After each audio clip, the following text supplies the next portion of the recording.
All right, guys, welcome to page 2. This is page 2 of the Unit 4 review.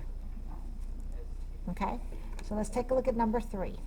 Here we go. Let's find your asymptote first. It goes right here. I'm going to use orange.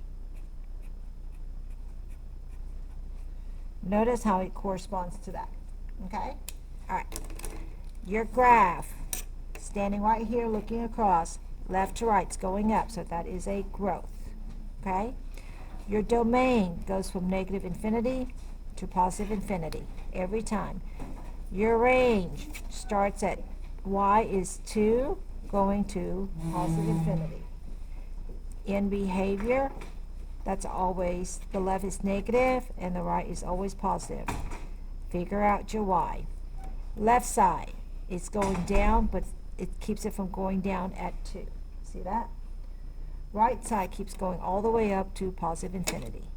X-intercept, never cross. Y-intercept is 0, 3. Okay? See that right there? There's your y-intercept. Just look at the graph. Your asymptote is y equals 2. Oops, sorry. And there you have number 3. Let's go look at number 4 now.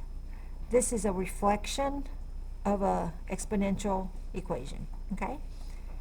Notice your horizontal asymptote is right there, negative 2. See how that just brought it down? All right, here we go. And then another way you can write this is y equals negative 1, 0.25 x minus 2. You can write it just like that, but you don't need to. Just look at the graph. Okay, so is that a growth or a decay? This case, that is a growth. See how it's going up from left to right. From here to here, it's going up. Your domain is negative infinity to positive infinity, or all real numbers. Your range starts down here at negative infinity, stopping at negative 2. All of this is based on your graph. Left end behavior is negative for x. Right end behavior is positive for x. So let's look at your left. See that left? It's pointing all the way down. Look at your right.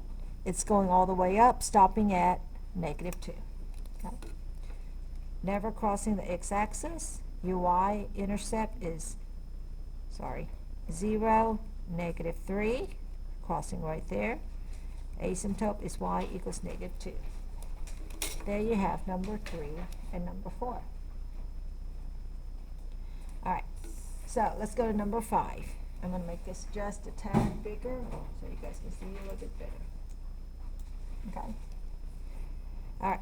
So before I start, I want to talk a little bit about a few things. Okay. So here's your basic formula for compounding. A equals P parentheses 1 plus or minus R squared. If it has the word exponential, if it has the word compound or compounded, this is the formula you will use. Okay? A equals P parentheses 1 plus or minus R over N, which is the number of times per year, compounded. If you see the word continuous, the formula you would use, A is equal to P, Euler's number, raised to the R times T. X and T pretty much the same. So make sure you know which formula to use for what. All right, let's look at number 5. $600, it says use exponential growth and decay for the following. $600 is invested in a money market, so you start off with that earns 2%, 2 over 100 is 0.02, interest annually. How much money will be in the account after 8 years and after 10 years? So I'm going to use this first formula. Okay, P is 600, parentheses, it's earning, so it goes up 0.02 in 8 years. Okay, so this one is for 8. This is your setup. Got it? All right, so all you got to do is type it in. On your test, you have to show your setup and your answers correctly. Label. raised to the 8. So in 8 years, he is going to have $702. Ooh, 9956.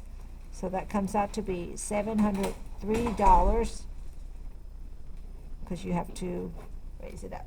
Okay. How about for 10 years? Here's your setup. 600, 1 plus 0.02 raised to the 10. Okay, make sure you round correctly. So here's 10 years.